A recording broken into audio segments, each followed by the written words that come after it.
শ্যাম অঙ্গে অঙ্গ দিয়া আছো রাধে ঘুমাইয়া। ভগবান বিষ্ণুর 10 অবতার এখানে ফুটিয়ে তোলা হয়েছে। গেট দিয়ে প্রবেশ করলেই সামনেই চোখে পড়বে খুব সুন্দর একটি ফোয়ারা। মন্দিরের ভিতরে 3টি গর্ভগৃহ রয়েছে। শ্রীরাম, শ্রী লক্ষণ ও মাতা সীতাদেবীর উপরে একটি সুন্দর ঝাড়বাতি রয়েছে। সবচেয়ে নজর কাড়ল এই সমুদ্র মন্থনের দৃশ্য। মন্দার পর্বতের একেবারে উপরে রয়েছেন প্রভু শ্রীকৃষ্ণ, যার মুখশ্রী শ্রী জগন্নাথের মতো। আমি দাঁড়িয়ে রয়েছি কলকাতার সবচেয়ে সুন্দর এবং সবচেয়ে বড় প্রভু জগন্নাথ দেবের মন্দিরে। জাগো গো জাগো শ্যামের মন মোহিনী বিনোদিনী রাই, জেগে দেখো আর তো। নমস্কার বন্ধুরা, কেমন আছো সবাই? আশা করি সবাই ভালো আছো, সুস্থ আছো। গোল্ডেন টিপ চ্যানেলের আরও একটি নতুন ভিডিওতে তোমাদের স্বাগত জানাই। আজকে 27শে এপ্রিল 2025 রবিবার। এই মুহূর্তে আমি দাঁড়িয়ে রয়েছি বিশ্ববাংলা গেটের সামনে। তোমরা তো জানোই আর দুদিন বাদেই 30শে এপ্রিল শুভ অক্ষয় তৃতীয়ার দিন উদ্বোধন হতে চলেছে দীঘার জগন্নাথ মন্দির। আর ঠিক তার উদ্বোধনের একটু আগেই, দুদিন আগেই আমরা আজকে দর্শন করব কলকাতার নিউ টাউনে অবস্থিত আরও একটি জগন্নাথ মন্দির। এই মন্দিরটি ঠিক কোথায় অবস্থিত, এই মন্দিরে তোমরা কিভাবে আসবে, এই মন্দিরের পূজা অর্চনার কী সময়সীমা রয়েছে, মন্দিরটি কখন খোলে, কটায় বন্ধ হয় এবং ভোগ প্রসাদের কী নিয়মকানুন রয়েছে, এই সমস্ত খুঁটিনাটি তথ্য থাকবে আজকে আমার এই ভিডিওতে। ভিডিওটি স্কিপ না করে কিন্তু পুরোটা দেখো। তো বন্ধুরা, এখানে আসার লোকেশনটা তোমাদের বলে রাখি। তোমরা হাওড়া বা শিয়ালদা স্টেশন থেকে সরাসরি সাপুরজিগামী বাস ধরে তোমরা চলে আসবে কারিগরি ভবন। আর যদি সাপুরজিগামী বাস তোমরা না পাও, তাহলে যে কোনো বাস ধরে তোমরা চলে আসবে এই বিশ্ববাংলা গেটের সামনে। এখান থেকে অটোতে করে মাত্র 10 মিনিট লাগবে কারিগরি ভবন। কারিগরি ভবন থেকে একদম মন্দির তার পাশেই। আর বিশ্ববাংলা গেট থেকে কারিগরি ভবন পর্যন্ত অটোতে তোমাদের সময় লাগবে 5 থেকে 7 মিনিটের মতো। চলো তাহলে যাওয়া যাক আজকে কলকাতার সবচেয়ে সুন্দর এবং সবচেয়ে বড় প্রভু জগন্নাথ দেবের মন্দির।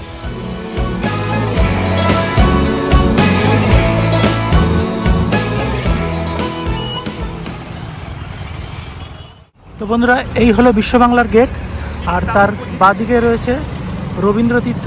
তার পিছনেই যে অটো স্ট্যান্ড রয়েছে, ওখান থেকে আমাদের কারিগরি ভবনে অটো ধরতে হবে। বন্ধুরা, আমরা পৌঁছালাম কারিগরি ভবনের সামনে। বিশ্ববাংলা গেট থেকে অটোতে করে কারিগরি ভবনে আসতে আমাদের সময় লাগলো 7 থেকে 8 মিনিটের মতো, আর ভাড়া লাগলো 10 টাকা। আচ্ছা, আমরা পৌঁছালাম। এই হলো কারিগরি ভবন। আমরা ওই ফুটে যাব, তার পাশেই কিছুটা হাঁটলেই পেয়ে যাব মন্দির।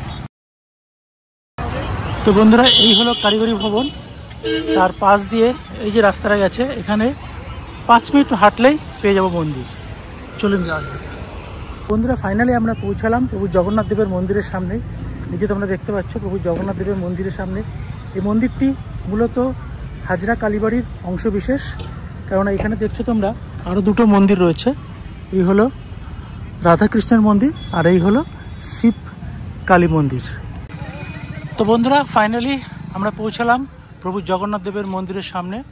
এই দেখছো মন্দিরের একদম সামনে এখানে 2টো বড় বড় গেট রয়েছে। এটা হলো বাঁ দিকের গেট আর এটা হলো ডান দিকের গেট। এখনও গেট তৈরি হচ্ছে, গেটের কাজ। আর এই হলো প্রভু জগন্নাথ দেবের মন্দির। চলো আমরা মন্দিরের ভিতরে প্রবেশ করি। মন্দিরে ঢুকতেই তোমরা এখানে জুতো রাখার জায়গা, এখানে জুতো রেখে তোমরা মন্দিরে ঢুকবে। মন্দির চত্বরটা কিন্তু বেশ বড়।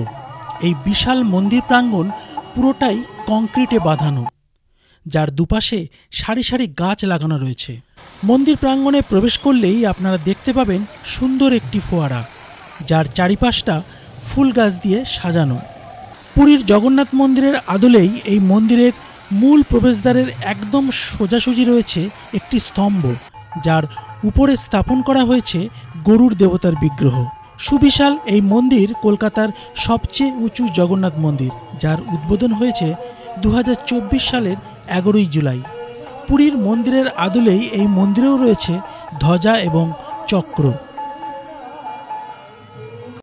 মন্দিরের মূল প্রবেশদ্বারের ঠিক উপরেই সমুদ্র মন্থনের দৃশ্যকে ফুটিয়ে তোলা হয়েছে।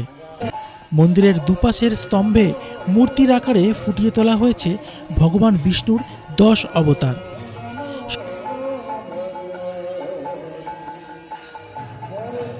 সবচেয়ে নজর কাড়ল মন্দিরের ঠিক উপরে এই সমুদ্র মন্থনের দৃশ্য। একদম মাঝখানে রয়েছে মন্দার পর্বত, আর এই যে বাসুকী নাগ, যার একদিকে রয়েছে অসুরগণ, আরেক দিকে রয়েছে দেবতাগণ।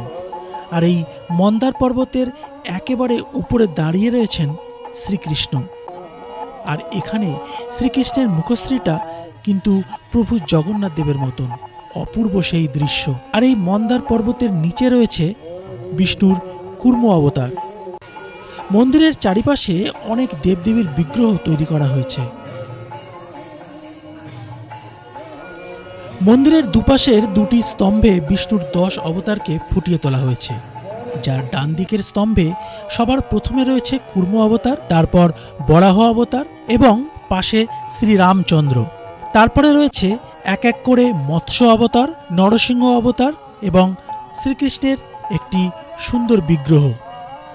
আর এদিকে বিষ্ণুর বামন অবতার, তারপর রয়েছে শ্রী পরশুরাম, শেষে শ্রীকৃষ্ণের একটি বিগ্রহ। আবার বাম দিকের স্তম্ভেও বিষ্ণুর 10 অবতারকে ফুটিয়ে তোলা হয়েছে। এছাড়াও মন্দিরের দেওয়ালের গায়ে সমস্ত পৌরাণিক কাহিনীকে ফুটিয়ে তোলা হয়েছে।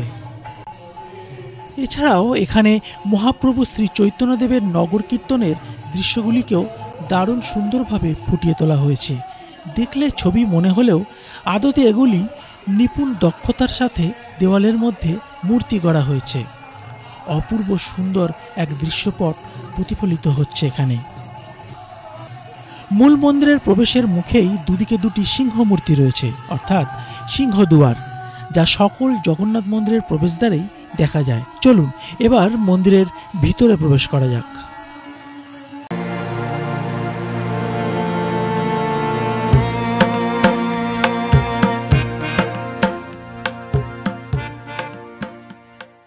মূল মন্দিরের ভিতরে এরকম 3টি গর্ভগৃহ রয়েছে। বাম দিকে রয়েছে বজরংবলীর গর্ভগৃহ, একদম মাঝখানে রয়েছে প্রভু জগন্নাথ দেবের গর্ভগৃহ এবং ডান দিকে আছেন শ্রীরাম, শ্রীলক্ষণ এবং মা সীতার গর্ভগৃহ। মন্দিরের উপরের অংশে রয়েছে একটি বিরাট বড় ঝাড়বাতি, যার আলোতে পুরো মন্দিরের ভিতরের অংশটি আলোয় আলোকিত হয়ে যাচ্ছে। গর্ভগৃহের সামনে যে নাট মন্দিরের মতো অংশটি রয়েছে, তার চারিপাশেও অনেক দেবদেবীর মূর্তি তৈরি করা হয়েছে। চলুন সেগুলো একটু তোমাদের দেখিয়ে দিই।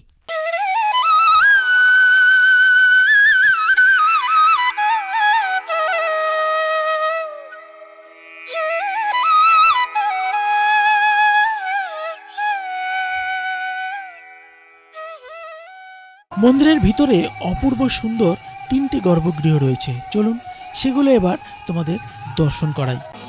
বাঁ দিকে উপরের দিকে লেখা রয়েছে জয় হনুমান, মাঝখানে বজরংবলীর একটি ছোট্ট বিগ্রহ, তার নিচে রয়েছে সুন্দর একটি ঝাড়বাতি, আর তার নিচেই অধিষ্ঠান করছেন বজরংবলী।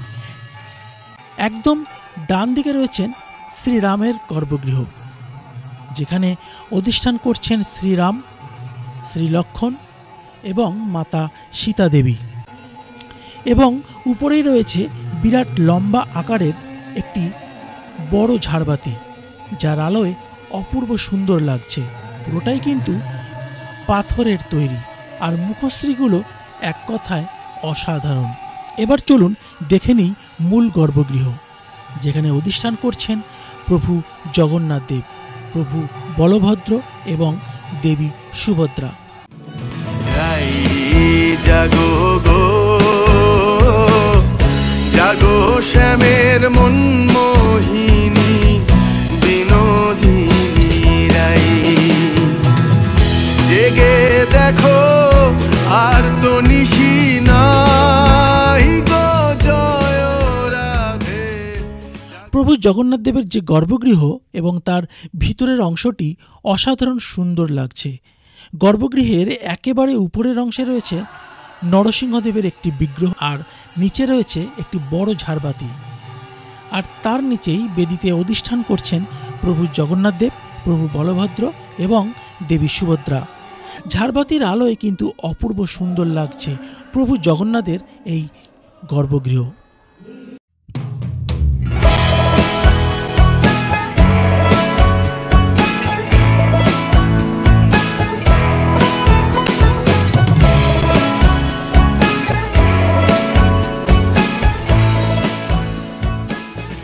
এবার তোমাদের এই মন্দিরের খোলা এবং বন্ধ হওয়ার টাইমটা বলে দিই। এই মন্দিরটি ঠিক সকাল 6:30টায় খুলে যায়, সকাল 7টায় পুজো শুরু হয় এবং 12টায় হয় ভোগ প্রসাদ বিতরণ।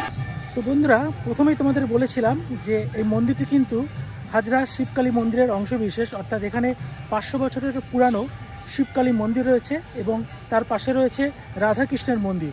চলুন সে দুটো তোমাদের দর্শন করাই। প্রভু জগন্নাথ দেবের মন্দির, আর তার এদিকেই হলো হাজরা শিবকালী মন্দির, আর তার পাশে রাধাকৃষ্ণের মন্দির। এই যে মন্দিরটা দেখছেন, এটি কিন্তু শ্রী রাধাকৃষ্ণের মন্দির। মন্দিরটির স্থাপত্যশৈলী এক কথায় অসাধারণ এবং একদমই আলাদা। মন্দিরের উপরের অংশে অনন্ত সজ্জার অপরূপ দৃশ্যকে ফুটিয়ে তোলা হয়েছে। এক পাশে রয়েছে নারদ, এক পাশে গরুর দেবতা, আর দুই দিকে রয়েছেন গৌর নিতাই। এখানেও মন্দিরের দেওয়ালে সমস্ত রকম পৌরাণিক কাহিনীগুলিকে ফুটিয়ে তোলা হয়েছে। গর্ভগৃহে রয়েছেন শ্রী শ্রী রাধাকৃষ্ণের অপরূপ সুন্দর বিগ্রহ। আর এটি হলো মূল মন্দির। প্রায় 500 বছরেরও পুরানো এই হাজরা শিবকালী মন্দির। মন্দিরের উপরের অংশে দুই দিকে রয়েছে বজরংবলীর মূর্তি।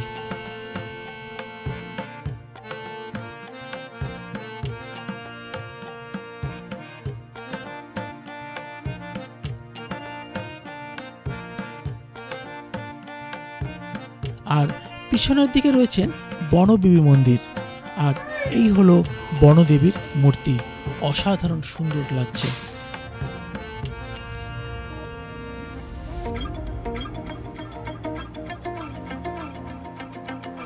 মন্দির চত্বরে থাকা আরও 3টি মন্দির আপনাদের দর্শন করিয়ে দিলাম। এই ছিল কলকাতার মধ্যে সবচেয়ে সুন্দর এবং সবচেয়ে বড় প্রভু জগন্নাথ দেবের মন্দির। তো ফ্রেন্ডস, এই ছিল কলকাতার নিউ টাউন প্রভু জগন্নাথ দেবের মন্দির। পুরো মন্দিরটাই আমি ঘুরে দেখলাম এবং তোমাদের সাথে সব কিছু শেয়ার করলাম। ভিডিওটি কেমন লাগলো অবশ্যই কমেন্টস করে জানিও। ভিডিওটি ভালো লাগলে অবশ্যই একটা লাইক, শেয়ার, সাবস্ক্রাইব করতে কিন্তু প্লিজ ভুলো না। তোমাদের সাথে আবার দেখা হবে নেক্সট কোনো ভিডিওতে। ততক্ষণ ভালো থেকো, সুস্থ থেকো, আর হ্যাঁ, অবশ্যই সাবধানে থেকো। চলো বিদায়, টাটা। ফুল কলঙ্কের ভয় কি তোমার নাই গো জয় রাধে, জাগো শ্যামের মন মোহিনী বিনোদিনী রাই, রাই জাগো গো, জাগো শ্যামের মন